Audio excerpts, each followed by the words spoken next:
The saga involving Cardinal Blazing Cupich has continued throughout most of the week, and I would count today as a good news live stream for the most part, because despite the fact that Cardinal Cupich has doubled down on his endorsement of all the evil deeds that Senator Dick Durbin, who is functionally an apostate, all the things he's done, the backlash to this nakedly evil endorsement has been a little surprising. And I say surprising because you're going to see repudiations of this endorsement from bishops I have heavily criticized here before, including one who I discovered has me blocked on X. And as I'll point out in a moment, James Martin doesn't have me blocked on X, and I rake him over the coals more than anyone else that I frequently bring up on this channel, with maybe the exception of Bishop Botzing of Germany. And so to find being blocked by a bishop is pretty funny to me, but it's not about me. Let's start here with the statement itself from Cardinal Blazing Cupich, where you'll see this here. This was posted by Jonathan Lytle, who on X, Jonathan Lytle is the senior editor at the National Catholic Register. Statement of Cardinal Blaise Cupich, Archbishop of Chicago, on the Keep Hope Alive Immigration Ministry fundraiser. Recently, some have criticized the decision of the Archdiocese of Chicago to recognize Senator Dick Durbin at our annual fundraiser for our immigration ministry, Keep Hope Alive. Senator Durbin informed me, Cupich, some years ago that he has taken up residence in Chicago, registered in a parish of the Archdiocese, and considers me to be his bishop.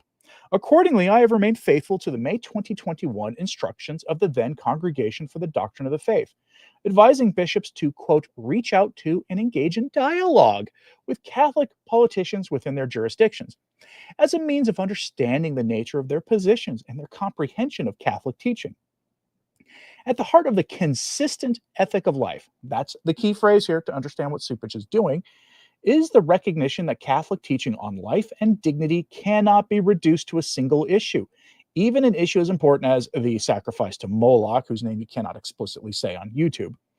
The annual celebration of immigrants, Keep Hope Alive, will recognize all the critically important contributions Senator Durbin has taken to advance Catholic social teaching in the areas of immigration, the care of the poor, Laudato Si, and world peace. The recognition of his defense of immigrants at this moment, when they are subject to state-imposed fear and harm, is not something to be regretted, but a reflection that the Lord stands profoundly with both immigrants who are in danger and those who work to protect them. End lengthy quote. So, to be clear, because all these issues are on equal footing, because when they use the frame consistent ethic of life, what they are doing is saying they're invoking the seamless garment theology, this heretical theology developed by Cardinal Bernardin. And really what he was doing was putting sort of a episcopal stamp of approval on things that the Jesuits had been doing in the 60s, when they were basically trying to make it so that Catholics could be Democrats, with the Kennedys, okay, trying to make them much more appealing mainstream, aftermath of JFK. But they take every social evil, every social question, and they put them on the same level. No one issue trumps the other ones, they tell us, including the sacrifice of the most vulnerable to Moloch. And here we're talking about the most young vulnerable, because as the culture of death, as John Paul II rightfully called it, really took off, starting in my home state of Oregon, they started allowing doctors to help the elderly decide they didn't want to be part of this mortal coil anymore, and to help remove themselves from this sort of plane of existence. And once that state did that, it started happening in other states, not as quickly as I thought it would. But after that, it started happening in the UK, Canada most notoriously these days, where they use it for all kinds of evil. It's just grotesque what they're doing up in Canada. But it's all the same thing. It's a sacrificing of the most vulnerable to Moloch so that you can have prosperity and easy living for the rest of us. And those issues are on the same plane as, in this case, immigration, which has become the preeminent issue for the U.S. bishops. But I guess he pushed too hard. Cardinal Cupich pushed entirely too hard on this, because It turns out that a lot of bishops have responded, and some that you would never have expected to take the side of the Catholic faith. We'll start here, though, with Bishop Strickland. Again, he has had to redo his X account numerous times because he says he's getting hacked or something. I think there might be some user issues. If you are someone close to Bishop Strickland who is more tech savvy than Bishop Strickland probably is, maybe help him out, because this is at least the third X account that I know he's had. But he says, I join Archbishop Cordileone in supporting Bishop Paprocki and urging Cardinal Cupich to reverse the decision regarding Senator Dick Durbin. If you watched my video yesterday, then you'll know that Bishop Paprocki and Archbishop Cordileone led the way in rebuking Bishop Strickland. Or not Bishop Strickland, Cardinal Cupich, rather. My apologies. He continues saying, I also commend Bishop Paprocki for caring for the senator's soul and barring him from receiving communion. Now, that's a reference to the fact that Bishop Paprocki is the actual cardinal bishop, or is the actual bishop for Dick Durbin's old diocese. If he's living in Chicago now, Cupich is his ordinary. But before that, for 21 years, Dick Durbin was not allowed to receive communion at the order of Bishop Paprocki because of his stance in violation of basic decency and human dignity, let alone Catholic teaching on these issues. This should be a no-brainer kind of question. And Bishop Paprocki denied him communion for the good of his soul, trying to get him to repent. And Senator Durbin chose his politics and his political career over his soul. Now, I'm going to show you the one that I could not believe when I saw it, but I know this is his official X account. This is Bishop Michael Olson. Now, if you don't know who Bishop Michael Olson is, he is the bishop that I took to task repeatedly during the Arlington Carmelites issue, because the official narrative about the Arlington Carmelite nuns, as presented by the Bishop Michael Olson's office, fell apart under scrutiny. The nun there was accused of all sorts of heinous things, including violating her actual vows of chastity and such by allegedly having illicit relations with a priest, a visiting priest. Now, that priest came from outside the diocese, and his own bishop investigated the priest, which is what a responsible bishop does, and found out that it was hogwash. The allegations were nonsense, and not only nonsense, they were nonsense on stilts. And so I shouldn't be that surprised, because if you look over here, you'll see like I can interact here with Hillary White's statements here. I can't with Bishop Michael Olson because he has me blocked. I'm not surprised, but I do think it's funny because Father James Martin, FJ, who I criticize heavily on this channel, does not have me blocked. Interesting. If anybody was going to, it's Father Martin. But to his great credit, here is what Bishop Michael Olson did. He took to X and said, at every Mass, we ask the Lord Jesus for the gifts of peace and unity in his church. And at this time of strife and division, Cardinal Cupich could promote peace and unity by withdrawing the invitation to Senator Durbin to receive an award and instead use the event to highlight. And he goes on to say more, but I'm blocked by him and I only have access to this link because somebody shared it with me. But in other words, Bishop Olson, he's not saying for the good of Durbin's soul, but for unity in the church. But to even come out and say that much deserves some credit. So credit where it is due. We'll continue here, though. If you're not terribly familiar with the Paprocki statement, here's what he had to say. Headline from Our Sunday Visitor News, and Our Sunday Visitor is not exactly the most orthodox Catholic website out there.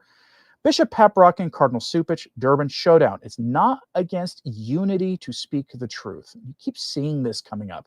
Unity. Because that is pretty much becoming the theme of Leo's papacy. Unity. To the point where there are some calling for people like myself and others to stop with pointing out what's going on in the church in the name of unity so you can get your Latin Mass back. I refuse to surrender the truth and to stop defending the faith, and just so that we can maybe get the TLM back. After all, what good does having the Latin Mass do if people lose their souls due to bad leadership? But this is, and clearly Bishop Paprocki, at least on this issue, is in agreement.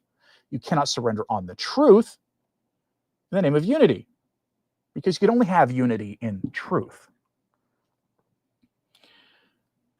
Here's a little bit from the article.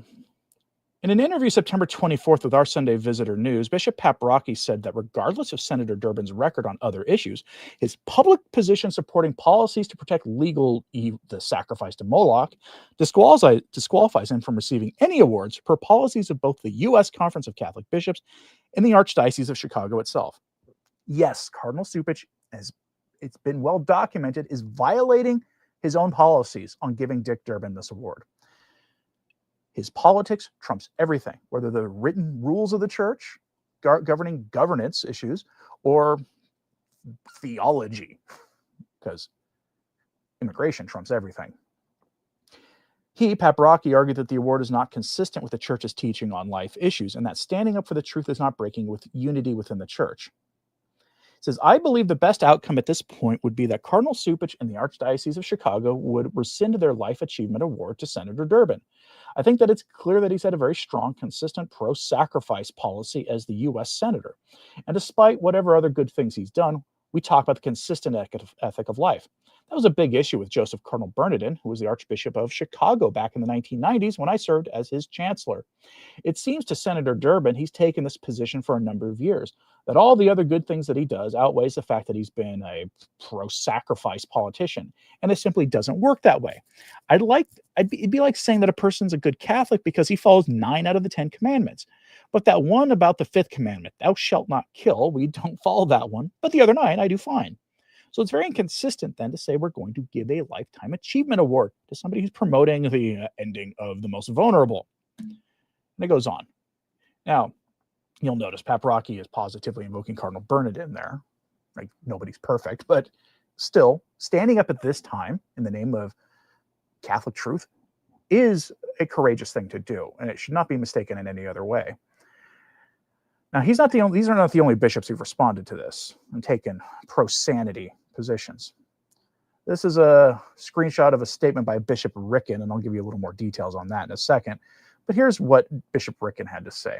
He says, the Archdiocese of Chicago's plan to give Senator Durbin a Catholic Lifetime Achievement Award is untenable.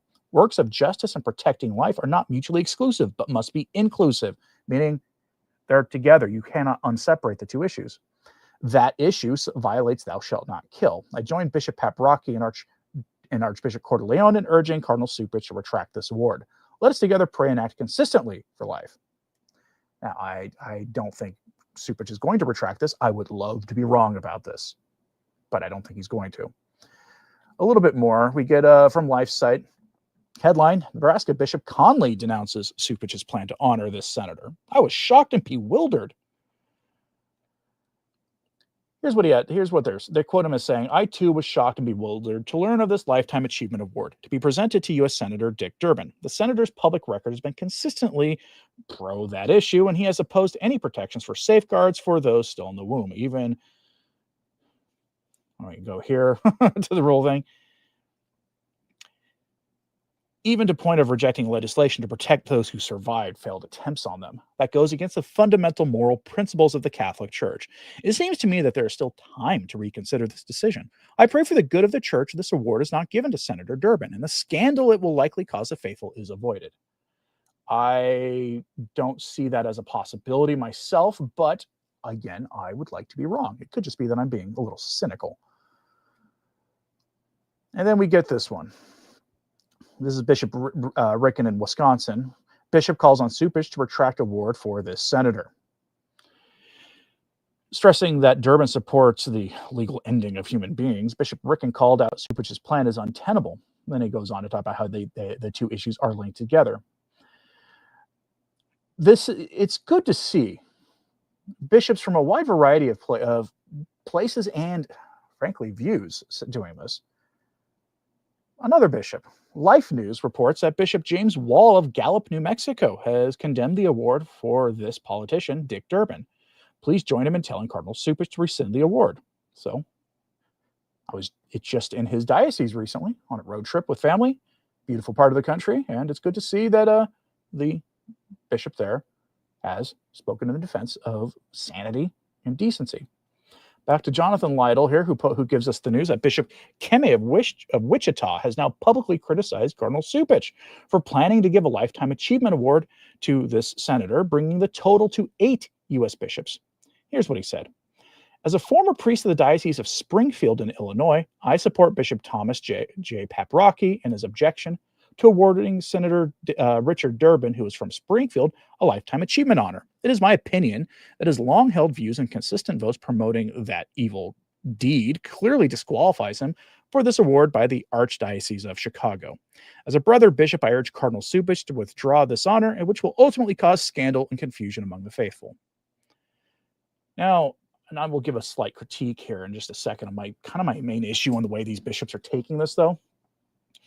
But if you want to see a map, this is it's already out of date, but this was posted by an account on X called El Carbo, who has taken upon themselves to just map out where everybody is responding to this. And you see these are the bishops who have responded. They say former bishop, that'd be Strickland. He's still a bishop, but he's now a bishop emeritus. But these are the bishops who are ordinaries. And this is already out of date. You see 1, 2, 3, 4, 5, 6 dioceses where bishops have responded. It's actually 8. And I expect that number will grow today. Now, before we go on, I'm going to tell you my issue with this. What you're seeing here is the main cause of concern is scandal among the laity, a very serious issue, and also unity in the church, another serious issue. But the most serious reason for this to be handled the way it should be, for Cardinal Cupich to drop this and Senator Durbin to not be given any kind of award, is because Senator Durbin's soul is on the line. Yes, a Catholic politician defending this evil practice could lose their soul. Very real danger in that. Now, repentance is always possible between here and his last breath. But it would be better to repent now as opposed to later. The salvation of his soul is the first thing that should be the cause here. And the second reason should be, if you want to use the term scandal for this, I suppose you can. But scandal, in as much as it causes many Catholics to believe this issue is not a preeminent issue. They will lose their soul because Cardinal Cupich will, the way he's handling this with the senator, will make it seem like Catholics can support that social evil, that grave evil, when they can't. It's unequivocal. There are certain issues you cannot support. We can debate about tax rates and whether a certain U.S. president is good or not, or those things as Catholics. What we cannot do is endorse certain evils. We cannot defend them. We cannot have them be our guiding light when we go participate in the governance of our country. That is unequivocal. And Cardinal Cupich is leading souls astray with this. Not only Senator Durbin's, but anybody who then looks at this whole case and goes, well, you know, the Cardinal of Chicago is allowing this to happen. And, you know, and this is where you bring in the Pope. You might be familiar with Chris Jackson. He is the author of one of the big new Substacks out there. Very, very stridently, very strongly exposing problems coming from Rome under the new Pope. He posted a screenshot of Mike Lewis, who also has me blocked on X, so I appreciate the screenshot. It said, Pope Leo sent a personal, heartfelt note to Cardinal Blaise Cupich in honor of the 50th anniversary of his ordination to the priesthood. Cardinal Cupich is 76 years old. Pope Leo sent this 10th of July, 2025. This is before this story broke, but Cardinal Cupich is a known quantity. Here's what I could read you the whole thing, but it's essentially congratulations for 50 years of being a priest. And it does go back to the basic question of why hasn't Cupich ever been rebuked? Ever. He's been a priest for 50 years. Pope Francis didn't make Cardinal Cupich a bishop. I believe that happened under John Paul II or under Benedict. So again, why hasn't he ever been rebuked? He's been a known quantity who has been hostile to tradition, traditional mass, and a whole bunch of other things about tradition beyond the mass. But he's also a known quantity on his positions in the social realm as a advocate for things that the church says you can't be an advocate for. Now let's go to a couple more voices who have stepped forward. Father Frank Pavone, and I will still call him Father, even though he was laicized by Francis for daring to take a position Francis didn't like on political matters. He condemns Cardinal Cupich, giving Dick Durbin a Lifetime Achievement Award. For Cardinal Cupich to extend an honor to him is deeply offensive to countless Americans, whether Catholic or not, who want to see an end to the massive ending of the most vulnerable. And so, yeah, probably not surprised that Frank Pavone would speak up on this. But that is what's happening here. Hopefully, we'll hear from some bishops who we know are good on these issues, but don't speak up all that often. There are some that come to mind. I'm not going to call them out, per se. But let me know in the comments who you'd like to see speak up on this. Especially, actually, I want to hear more from the likes of Bishop Olson. Bishop Olson, who, again, I've never said a positive thing about on this channel until today. I want to see other bishops who are more aligned with his approach to things to speak up. Because it can't just be your ultra-conservative and traditionally minded bishops who speak up. It has to be the others too. They need to speak up. If there's any hope of Cupich feeling the pressure to care about Durbin's soul and the souls of those who will take this as an endorsement of that evil practice. Now, got a little bit of news out of Rome, and I'll probably go into more detail on this later, but Archbishop Gonsfine, amid some odd news coming out of the church in America, but Archbishop Gonsfine, who you'll remember was the secretary for both Pope Francis and Pope Benedict XVI at the same time. He was their secretary.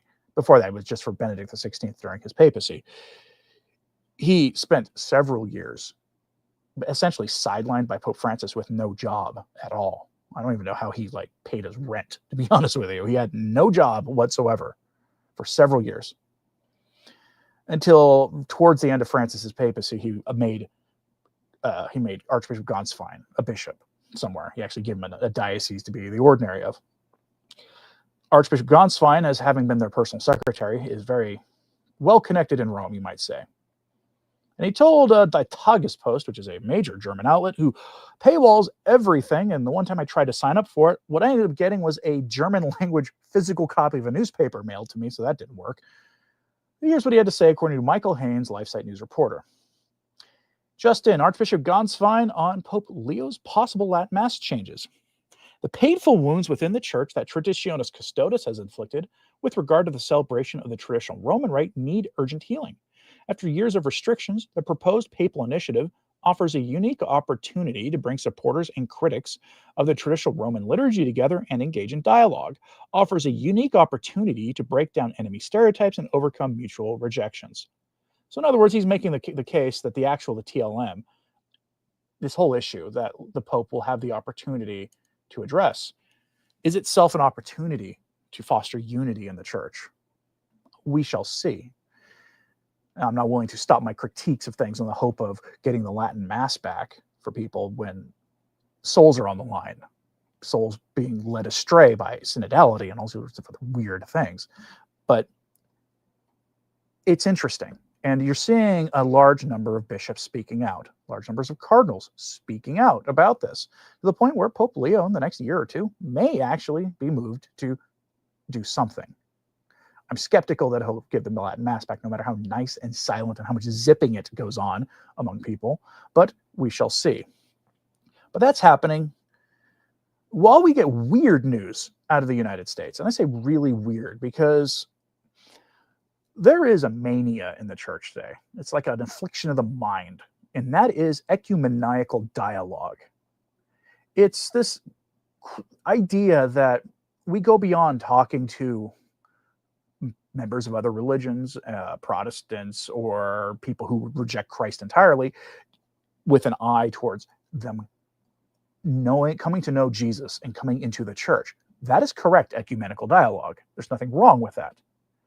The incorrect ecumenical dialogue is where we start to go, well, it doesn't really matter that much. Jesus may have founded the Catholic Church on the rock of Peter, and he may have made it sound like if you don't listen to the bishops of the church, you don't know Jesus. But Jesus is nice. We'll let the niceness, permeate our understanding of things, and it'll make it so that we can say that Jesus is the privileged path to God and all this other stuff. Ecumenical dialogue. It's where you sacrifice the truth for the for the esteem of the world, and for friendship with the world, and for peace and hugs and kumbaya. And I cannot think of a more evil example of this than something that's happening right now. Headline from Zenit. USA, the National Catholic and Ottoman or Saracen dialogue, journeying together. There is no journeying together outside of Christ. They reduce him to a prophet. He is a prophet to them. He is not the Messiah. No one comes to the Father except through Jesus. Full stop. These are people who are, maybe not this particular group in particular, but broadly speaking, who one day believe that they will conquer Rome. Okay, turn it into a giant temple of theirs. Turn St. Peter's into a giant temple of theirs. They're very open about this. These are people who oppress Christians every chance they get. Look at their history. And this dialogue stuff has to stop. It really does. Maybe dialogue on working together on combating some social issues in countries they live in together, like in the US. But beyond that, dialogue for what? For theology? Jesus is not the privileged path. He is the path, full stop. The National Catholic Redacted Dialogue met on September 8th to 9th to continue its multi-year study entitled Journeying Together. The dialogue is staffed by the U.S. Conference of Catholic Bishops, Secretary for Ecumenical and Interreligious Affairs. This year's session featured presentations by Sister Marianne Farina and Dr. Anas Malik on the ecological crisis, there it is, in conjunction with the 10th anniversary of Pope Francis's encyclical letter on ecology, Laudato Si, and the publication of Al-Mizan, the foremost redacted statement on the environment. This organization hosted an event at the Catholic University of America with keynotes by the Most Reverend John Stowe, of course, Bishop of Lexington, and their teacher, Safet Katovic, current redacted chaplain at Drew University and member of the international writing team for that publication. Reflecting on the purpose and importance of the organization, Catholic co-chairman, Most Reverend Elias Lorenzo, auxiliary bishop of Newark, so in the orbit of Stowe and the McCarrick crew, stated, "The NCMD strives to foster greater understanding, mutual esteem, lasting friendship, and cooperation for the promotion of greater solidarity with the human family. We pursue these goals through collaborative study, the production of educational materials, and the coordination of public events to raise awareness and provide opportunities for mutual engagement." Similarly, echoing the need for continued engagement to uphold solidarity, the redacted co-chairman of the MCPD, the teacher, Kareem Irfan, stated, "We convened our 2025 meeting in our nation's capital with a sense of urgent concerns, not just for the environmental crisis confronting the world and the distressing realities in the Holy Land, but also given the polarized viewpoints and lines of division fracturing our nature. The work of this group will continue its work of interfaith study, reflection, and the production of resources on ecology and the environment, as well as several new topics, including the relationship between truth and artificial intelligence, faith in a secular culture, and spiritual communion between Catholics and the Ottomans," and mostly quote. And there it is. Ecology. Another social issue that puts the gospel on the back seat. Jesus incarnated of a virgin. He walked the earth doing miracles. He went to the cross, shed his blood, and died on the cross. And he resurrected. And he did so that people will know him and come to know God. When he said, "It is finished" on the cross, it meant it was finished, opening the door to salvation if you would simply cooperate the graces God offers to you freely. And this is a spitting in the eye of all of that. They put the materialist false gospel in front of everything important. Everything. Whether it's migration, whether it's the environment, whatever. They put everything in front of the gospel because those issues to them are more important than the salvation of souls. There are 1.4 billion Catholics in the world, and according to most of the doctors and saints throughout history, most Catholics won't even be saved, let alone anybody outside of the Catholic Church. It would be really, really nice if the bishops cared enough about our eternal destinies to teach the truth. And if they cared enough about those, who that I call the Ottomans, if they cared about them enough to teach them the truth, to do it in peace, but to take the actual spirit of St. Francis of Assisi, who thought he was going to earn the red crown of the martyrs by going and talking to one of their political leaders and teaching him the gospel to his face. And their political leader could have struck him down on the spot, but instead he spared him his life and sent him back. We don't know what happened to that political leader. He didn't accept the gospel at that moment. Maybe he did later. We don't know. But that is St. Francis of Assisi, who preached the gospel at all times with words. There's a saying they attribute to St. Francis of Assisi. I find it offensive, actually, because he never said it. But it was, preach the gospel at all times, use words when necessary. I find it offensive because St. Francis of Assisi is my confirmation saint. St. Francis of Assisi always used words. He was a preacher.